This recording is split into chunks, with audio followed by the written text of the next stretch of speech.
Just weeks ago, the SNP released almost 500 prisoners early before they had served their sentences, and in 98% of these cases, victims were not even told. The Government is now considering the early release of some of the most dangerous criminals in Scotland. And I'd like to ask, does John Swinney believe that this is the right thing to do? First Minister.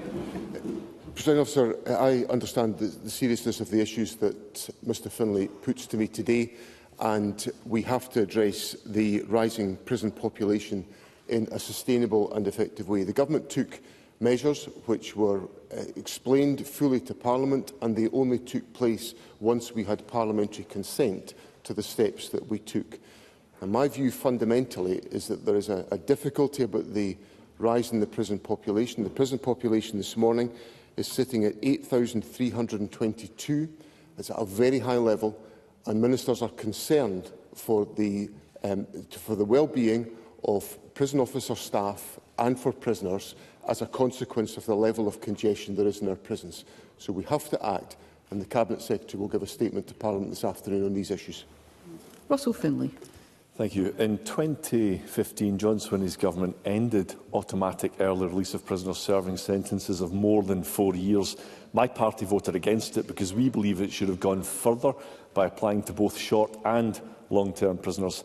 And so did the SNP, at least at one stage. Nicola Sturgeon even said, and I quote, "Our objective remains to end the policy of automatic early release completely." John Swinney might be even softer in crime than Nicola Sturgeon.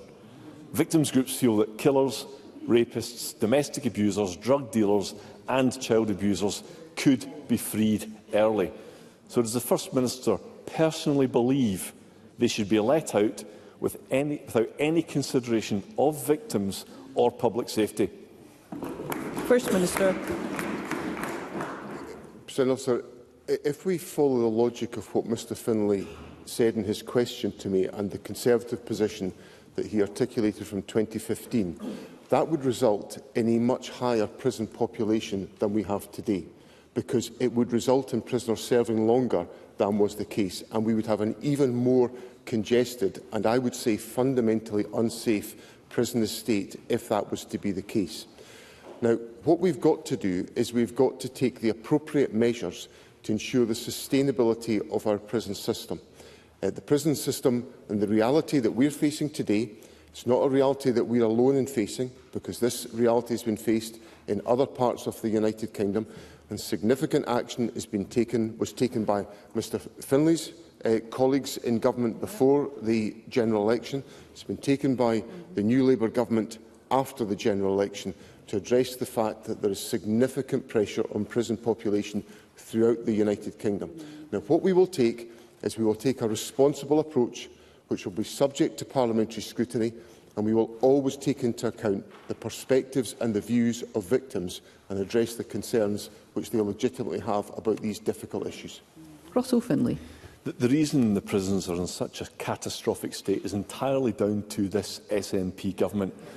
Now, let's just take a look at the kind of criminals we could be talking about if a new form of SNP early release is announced today.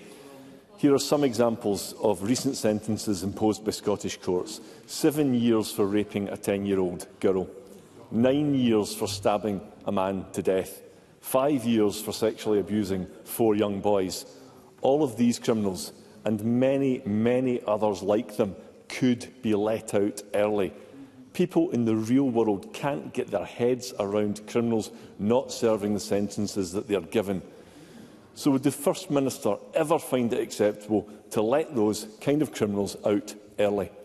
First Minister.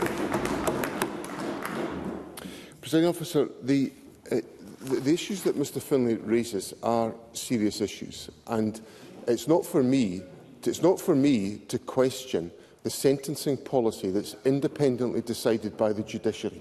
If I was to do that, Parliament would have I would be breaching my constitutional role as First Minister, which has to respect, and it was part of the oath of office I took when I became First Minister, that I would respect the distinction between my responsibilities as the leader of an executive government and the independent role of the judiciary.